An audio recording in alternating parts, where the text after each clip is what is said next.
Hello everyone, आज के video lecture में आपका स्वागत है। मैं हूं नागेंद्र सर और आज का हमारा टॉपिक है सिंपल सेंटेंस को एडजेक्टिव क्लॉज की सहायता से कॉम्प्लेक्स सेंटेंस में परिवर्तित करना। तो यदि अब तक आपने इस चैनल को सब्सक्राइब नहीं किया है तो मैं चाहूँगा इस चैनल को सब्सक्राइब कर दीजिए, बगल में एक घंटी का निशान होगा उसे भी टच कर दीजिए ताकि जो भी वीडियो अपलोड हों उनके नोटिफिकेशन आपके पास समय समय पर पहुँचता रहे और आप उसे देख सकें। तो अब हम देखते हैं कि जो सिंपल सेंटेंस होता है उसको कॉम्प्लेक्स सेंटेंस में एडजेक्टिव क्लॉज की सहायता से कैसे परिवर्तित करते हैं। तो सिंपल सेंटेंस वह होता है जिसमें एक सब्जेक्ट होता है और एक फाइनाइट वर्ब होता है। यानी जो सिंपल सेंटेंस होता है उस सिंपल सेंटेंस में एक सब्जेक्ट होता है और एक फाइनाइट वर्ब होता है, फाइनाइट वर्ब पाया जाता है। और वही जो कॉम्प्लेक्स सेंटेंस होता है, जो कॉम्प्लेक्स सेंटेंस होता है उसमें एक प्रिंसिपल क्लॉज होता है और एक सबऑर्डिनेट क्लॉज होता है। तो अब देखते हैं प्रिंसिपल क्लॉज क्या है। एक होता है प्रिंसिपल क्लॉज। तो प्रिंसिपल क्लॉज को हम इंडिपेंडेंट क्लॉज भी कहते हैं या मेन क्लॉज भी कहा जाता है। यानी जो हमारा ये प्रिंसिपल क्लॉज है, इस प्रिंसिपल क्लॉज को इंडिपेंडेंट क्लॉज और मेन क्लॉज भी कहा जाता है। अब क्यों कहा जाता है? क्योंकि यह अपने आप में पूर्ण अर्थ रखता है। यह अपने अर्थ के लिए किसी दूसरे वाक्य पर निर्भर नहीं रहता है, इसीलिए प्रिंसिपल क्लॉज को इंडिपेंडेंट क्लॉज या मेन क्लॉज कहा जाता है। दूसरा होता है सबऑर्डिनेट क्लॉज। सबऑर्डिनेट क्लॉज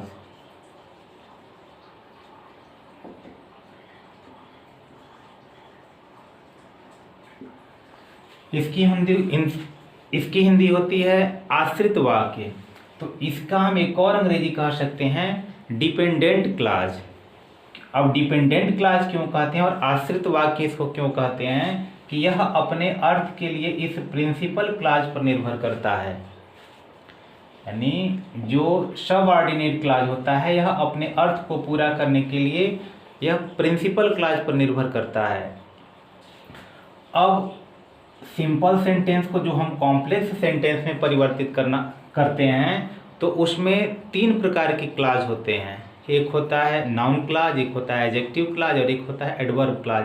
लेकिन आज का जो हमारा टॉपिक है वह है एडजेक्टिव क्लॉज की सहायता से हम सिंपल सेंटेंस को कॉम्प्लेक्स सेंटेंस में परिवर्तित करेंगे।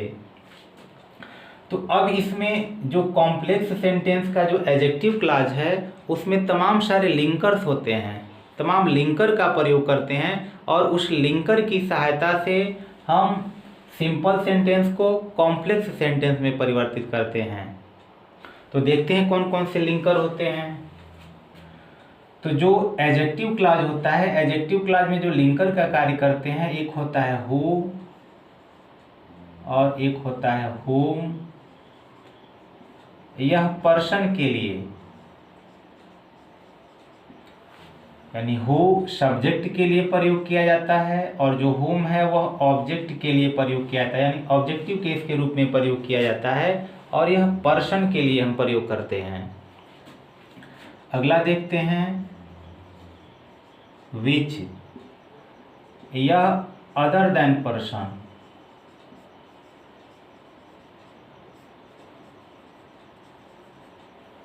यानी इसमें नॉन लिविंग थिंग्स भी हो सकता है और अदर देन जो पर्सन होते हैं उनके लिए हम सारा विच का प्रयोग करते हैं। दैट भी होता है। अब दैट पर्सन और अदर देन पर्सन दोनों के लिए प्रयोग होता है। इस दैट पर एक सेपरेट वीडियो बनाई जा चुकी है जो रिलेटिव प्रोनाउन के अंतर्गत है। अगर आप चाहें तो उसको प्लेलिस्ट में जाकर के देख सकते हैं। अब अगला होता है वेन। वेन टाइम के लिए होता है। वेयर या प्लेस के लिए प्रयोग किया जाता है।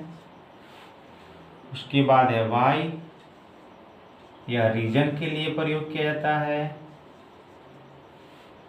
उसके बाद हाउ हो गया, यह मैनर के लिए हम प्रयोग करते हैं। उसके बाद एक और होता है, एक है हुज। इस हुज का प्रयोग हम जो अधिकार दिखाना, अब यह किसी पर्सन हो या अदर देन पर्सन, सबके लिए हम अधिकार अगर शो करते हैं, दिखाते हैं, तो अधिकार शो करने के लिए हम इनका प्रयोग कर देते हैं। तो आइए अब देखते हैं कि हम सिंपल सेंटेंस को कॉम्प्लेक्स सेंटेंस में एडजेक्टिव क्लॉज की सहायता से कैसे परिवर्तित करते हैं।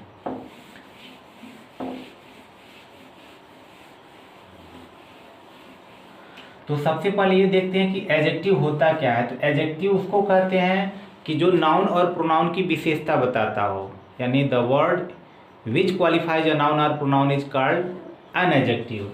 तो अब एडजेक्टिव को एक एग्जाम्पल के माध्यम से देखते हैं। जैसे लिखा है कि Ram is a good boy, यानी राम कैसा लड़का है, तो राम एक अच्छा लड़का है। तो यह नाउन यानी बॉय नाउन हो गया, और नाउन की विशेषता बताने के लिए यहाँ एक वर्ड प्रयोग किया गया है, वह गुड। और गुड क्या है, वह एडजेक्टिव है, क्योंकि यह बॉय की विशेषता बता रहा है। तो जो जनरली एडजेक्टिव है वह नाउन के पहले प्रयोग किया जाता है, लेकिन जब वही हम एडजेक्टिव क्लॉज का प्रयोग करते हैं तो एडजेक्टिव क्लॉज अपने से आने वाले पहले जो नाउन होगा वह उसकी विशेषता बताता है, और वह एक तरह से लिंकर का कार्य करता है, और वह दोनों वाक्यों को, यानी जो प्रिंसिपल क्लॉज होते हैं और जो सबऑर्डिनेट क्लॉज होते हैं, उनको वह जोड़ने का कार्य करता है। एक एग्जाम्पल देखते हैं उसके लिए पहले। जैसे हो गया आई know the boy who sings well. I know the boy, मैं उस लड़के को जानता हूँ, हु सिंग्स वेल, जो अच्छा गाता है। तो अगर हम चाहें तो यहाँ पे फुल स्टॉप लगा सकते हैं। आई नो द बॉय, मैं उस लड़के को जानता हूँ जो अच्छा गाता है। तो यानी आई नो द बॉय जो ये है, ये हमारा प्रिंसिपल क्लॉज है, ये अपने आप में लगभग पूरा अर्थ रख रहा है। मैं उस लड़के को जानता हूँ, हु सिंग्स वेल, जो अच्छा गाता है। कौन अच्छा गाता है? तो अब यह हु अपनी अर्थ को पूरा करने के लिए यह अपने से पहले आने वाले नाउन पर यह निर्भर है, यानी वह लड़का अच्छा गाता है। तो इस प्रकार यह सबऑर्डिनेट क्लॉज है और यह हमारा प्रिंसिपल क्लॉज है। और प्रिंसिपल क्लॉज को जोड़ने के लिए यहाँ पे हु का प्रयोग किया गया, और यह नाउन है, और नाउन के बाद यह एडजेक्टिव जो प्रयोग किया गया, यानी जो लिंकर प्रयोग किया गया है, ताकि यह जो सबऑर्डिनेट क्लॉज है और प्रिंसिपल क्लॉज है दोनों आपस में जुड़ सकें और उसकी सहायता से ये कॉम्प्लेक्स सेंटेंस में परिवर्तित किया जा सके। तो आइए कुछ एग्जांपल देखते हैं जो सिंपल सेंटेंस से हमको कॉम्प्लेक्स सेंटेंस में एडजेक्टिव क्लॉज की सहायता से परिवर्तित करना है।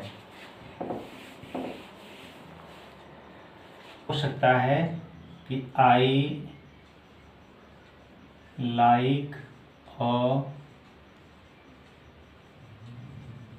लेबोरियस बॉय, ये सिंपल सेंटेंस हुआ। अब इस सिंपल सेंटेंस को हमको परिवर्तित करना है कॉम्प्लेक्स सेंटेंस में। अब कॉम्प्लेक्स सेंटेंस में परिवर्तित करना है तो पहले सिंपल देखते हैं कि I like a laborious boy. जो बॉय है, बॉय के पहले यहाँ देखिए एडजेक्टिव आ रहा है। तो अगर इस प्रकार का, यानी नाउन के पहले अगर एडजेक्टिव आ रहा है, तो इसको हम अगर कॉम्प्लेक्स सेंटेंस में परिवर्तित करते हैं तो बहुत ही सिंपल रूल है। जो सब्जेक्ट है इसे लिख देंगे, ये इसके साथ वर्ब है, वैसे वर्ब उतर जाएगा। अब यहाँ जो ओ आया हुआ है, अगर ओ आया हो या एन आया हुआ हो तो उसको हमेशा हम दी में परिवर्तित कर देंगे। तो आई लाइक दी। अब उसके बाद जो आया हुआ नाउन है उस नाउन को तुरंत हम यहाँ लिख देंगे आई लाइक द बॉय, क्योंकि जो एडजेक्टिव है वह अपने से पहले आने वाले अब नाउन का कॉम्प्लेक्स सेंटेंस में वह विशेषता बताता है। तो अब यहाँ हो गया आई लाइक द बॉय, मैं उस लड़के को पसंद करता हूँ। अब इसके लिए हमको लिंकर का प्रयोग करना है। तो अब यहाँ ध्यान देना है कि लिंकर अगर पर्सन है तो पर्सन होने पर हु का प्रयोग होगा, सब्जेक्ट का कार्य करेगा। तो अब यह सब्जेक्ट है क्योंकि यही लेबोरियस हो रहा है, तो यहाँ हो गया हु। अब यह लेबोरियस आया तो हमने लेबोरियस लिख दिया, ये हो गया लेबोरियस। तो जो हमारा ये क्लाज होता है, जो सबऑर्डिनेट क्लाज, यानी उसमें एक सब्जेक्ट होता है और एक वर्ब होता है, और एक हो सकता है कि कॉम्प्लीमेंट हो, और कॉम्प्लीमेंट या ऑब्जेक्ट हो सकता है, यानी कॉम्प्लीमेंट हो सकता है या ऑब्जेक्ट हो सकता है। तो अब यहाँ लेबोरियस यह एडजेक्टिव का कार्य कर रहा है, यानी एडजेक्टिव है, तो एडजेक्टिव है तो यह सब्जेक्ट हो गया, एडजेक्टिव आ गया, तो सब्जेक्ट और एडजेक्टिव के बीच में कोई ना कोई यह सब यानी वर्ब के स्थान पर हो सकता है कि जो हमारा ये लिंक क्या बोलते हैं, बी फॉर्म का प्रयोग किया जाएगा, जिसको लिंकिंग वर्ब कहा जाता है, यानी बी फॉर्म प्रयोग हम करेंगे। तो अब बी फॉर्म हम किसका, यानी बी फॉर्म वो होता है कि इज, एम, आर, वाज, वर होता है। तो इस इज, एम, आर, वाज, वर में से यहाँ पे क्या प्रयोग हुआ, तो इसके लिए हम देखेंगे कि हु के पहले जो आया हुआ जो हमारा क्लॉज है, उस क्लॉज को देखेंगे कि किस में है, प्रेजेंट में है या पास्ट में है। तो अगर प्रेजेंट में है तब हु के अनुसार इज, एम, आर में से प्रयोग होगा। तो यह आई लाइक प्रेजेंट है, हु सिंगुलर नंबर में है, तो इसलिए इसके साथ इज का प्रयोग करेंगे कि I like the boy who is laborious. यह कॉम्प्लेक्स सेंटेंस में परिवर्तित हो गया। अगला देखते हैं, एक और एग्जाम्पल देखते हैं। अगर ये हो सकता है कि we must help the poor, ये सिंपल सेंटेंस हो गया। इसको कॉम्प्लेक्स सेंटेंस में परिवर्तित करना है, तो देखते हैं इसको क्या हो सकता है। यानी सब्जेक्ट ऐसे हो गया, ये सहायक क्रिया जैसे वैसे हो जाएगा, वी मस्ट, उसके बाद वर्ब है, ये वर्ब हो गया, यानी वी मस्ट हेल्प। हमें प्रयोग करना थी, हमें सहयोग करना चाहिए। किसका सहयोग करना चाहिए, तो अब किसका सहयोग करना चाहिए यहाँ पे आ नहीं रहा है, क्योंकि आई लाइक द बॉय, यह बॉय यहाँ आया हुआ है, लेकिन यहाँ अब हमको किसकी मदद करनी है, तो द पुअर यहाँ एडजेक्टिव हो जा रहा है। तो इसलिए अब यहाँ इसके लिए अपने तरफ से यहाँ एक सब्जेक्ट का प्रयोग करेंगे, और वह सब्जेक्ट हो जाएगा दोज, यानी हमें उन लोगों की, क्योंकि जो द पुअर है वह प्लूरल नंबर को शो कर रहा है, तो इसलिए यह प्लूरल नंबर में, तो वी मस्ट हेल्प दोज, हमें उन लोगों की मदद करनी चाहिए। अब इसके अनुसार अगर पर्सन है तो फिर हम हु का प्रयोग कर देंगे। अब यह पुअर यहाँ हो गया, तो अब यह पुअर इसके अनुसार फिर, यानी जो भी हमारा अब यहाँ पर ये इज, एम, आर, वाज, वर में से, यानी जो बी फॉर्म है उसमें प्रयोग करना है, तो हु के पहले आने वाला जो भी हमारा क्लाज है उसको देखेंगे। तो यहाँ मस्ट चाहिए के अर्थ में है, तो यहाँ पे आर का प्रयोग हो जाएगा। हो गया, we must help those who are poor, कि हमें उन लोगों की मदद करनी चाहिए जो गरीब हैं या गरीब होते हैं। तो इस प्रकार यह पर्सन वाले में हो गया, जो पर्सन के लिए हु का प्रयोग किया जा रहा है, तो इस पर्सन के लिए हमने हु का। अब एक देखते हैं और एग्जाम्पल देखते हैं एक अदर देन पर्सन के लिए। जैसे अगर हमने एग्जाम्पल ले लिया कि I bought an old car, मैंने एक पुरानी कार खरीदा। तो अगर हमको इसको कॉम्प्लेक्स सेंटेंस में बनाना है तो बिल्कुल ऐसे ही अभी बनेगा, क्योंकि नाउन और नाउन के पहले एडजेक्टिव आया हुआ है, तो बिल्कुल सिंपल है। इसको जैसे ही हम परिवर्तित करेंगे तो ये हो जाएगा आई, अब ये हो गया बॉट, मैंने खरीदा, क्या खरीदा। तो अब यहाँ जैसे जो नाउन आया है, अब यहाँ पे जो जैसे कहा गया है कि ए हो या एन हो, तो उसको दी में, क्योंकि जिस हम नाउन का संकेत करने जा रहा है वह बिल्कुल स्पेशल हो जाता है, तो यहाँ लिख देंगे दी, और इस नाउन को ऐसे लिख देते हैं आई बॉट दी कार, मैंने उस कार को खरीदा। अब यह नॉन लिविंग थिंग्स है या अदर देन पर्सन है, तो इसके लिए जो हमारा लिंकर प्रयोग होगा वह हो जाएगा विच, ये हो गया विच। अब उसके बाद ये जो हमारा एडजेक्टिव बचा हुआ उस एडजेक्टिव को लिख देते हैं, ये हो गया ओल्ड। अब हमको यहाँ लिंकिंग वर्ब का प्रयोग करना है, क्योंकि मेन वर्ब तो है नहीं, तो हमको लिंकिंग वर्ब प्रयोग करना है।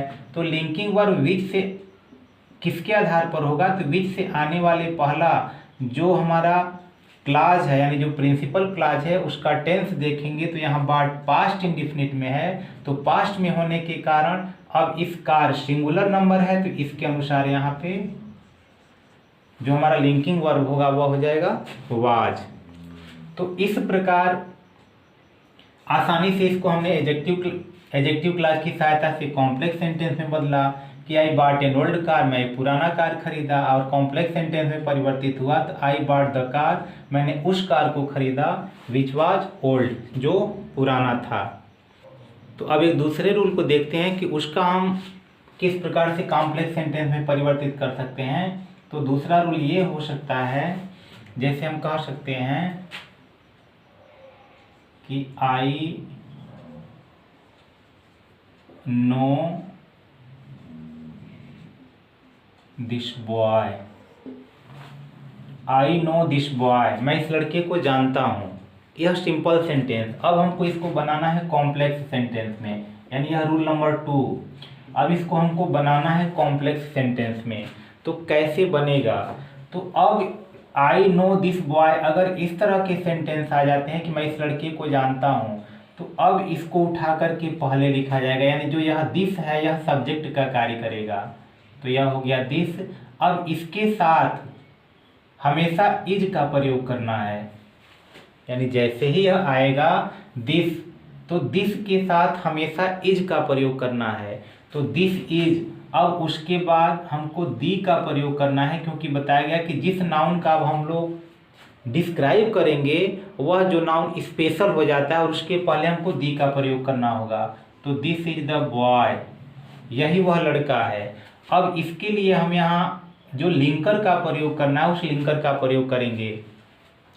तो अब यहाँ लिंकर का प्रयोग करना है, तो अब क्या करेंगे? हु करते हैं। अगर हम यहाँ हु करते हैं तो ये गलत होगा, क्योंकि इसको यानी दिस इज द बॉय, अब आई नो, तो जो हु होता है वह सब्जेक्ट का कार्य करता है, लेकिन यहाँ अब सब्जेक्ट के बाद तुरंत हमेशा वर्ब आता है, सब्जेक्ट के पश्चात तुरंत वर्ब आता है, लेकिन यहाँ देखिए बच रहा है I know,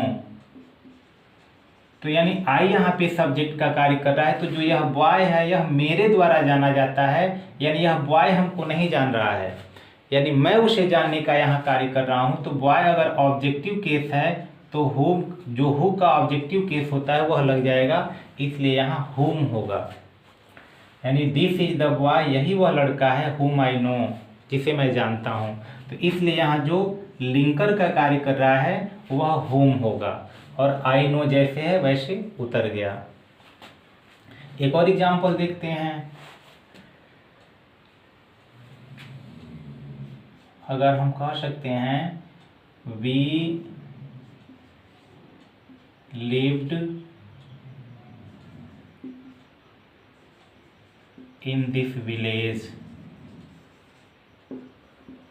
we lived in this village, हम सब इस गांव में रहते थे। जैसे है आई नो दिस बॉय, मैं इस लड़के को जानता हूँ, उसी तरह है कि we lived in this village, हम इसी गांव में रहते थे।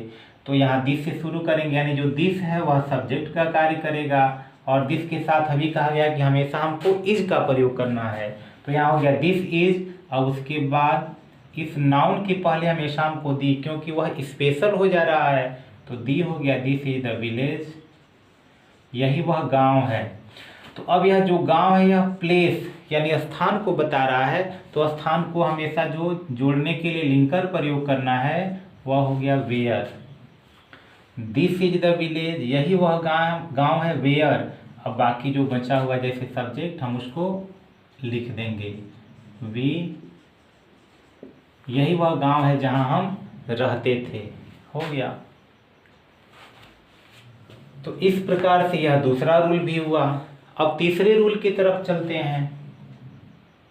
जैसे अगर तीसरे रूल को देखते हैं, अगर कह दिया गया कि I know his birth place, मैं उसके जन्म स्थान को जानता हूँ। I know his birth place, मैं उसके जन्म स्थान को जानता हूँ। तो जैसे ऊपर वाले में वो आई नो, इसके पहले वाले में वैसे हो जाएगा आई नो आई नो, मैं जानता हूँ, क्या जानता हूँ, हिज बर्थ प्लेस, उसके जन्म स्थान को जानता हूँ। तो अब यहाँ जो नाउन का प्रयोग होना है उसके पहले हमको दी का प्रयोग करना है। आई know the place, I know the place, मैं उस स्थान को जानता हूँ। अब यहाँ पर जब स्थान का वर्णन हुआ तो फिर यहाँ हो जाएगा वेयर। अब यहाँ पे हमको प्रयोग करना है जो हिज है, अब इसके पश्चात हमको सब्जेक्ट को का प्रयोग करना है। तो जो हिज है, जो पॉजेसिव एडजेक्टिव है, उस पॉजेसिव एडजेक्टिव को हमेशा हम सब्जेक्ट में परिवर्तित कर देंगे, तो यह हो जाएगा ही। अब यहाँ जो बर्थ है, इस बर्थ को हम परिवर्तित कर देंगे वर्ब में, तो यहाँ हो जाएगा बॉर्न, BORN। तो चूंकि बॉर्न थर्ड फॉर्म होता है और वह पैसिव वॉइस के रूप से बनता है, तो ही सिंगुलर नंबर है और यह हमेशा चूंकि पैदा हुआ था तो पहले पैदा हुआ, बहुत समय पहले, तो वह पास्ट की घटना है, तो इसलिए यहाँ पे ही वॉज बॉर्न। यानी I know the place where he was born, जहाँ वह पैदा हुआ था। तो इस प्रकार जो सिंपल सेंटेंस है, सिंपल सेंटेंस को हम कॉम्प्लेक्स सेंटेंस से आसानी से परिवर्तित कर सकते हैं इन तमाम सारे रूल का फॉलो करके। तो आशा करते हैं कि यह वीडियो आपको समझ में आया होगा। तो फिर मिलते हैं किसी अन्य वीडियो में, तब तक के लिए धन्यवाद।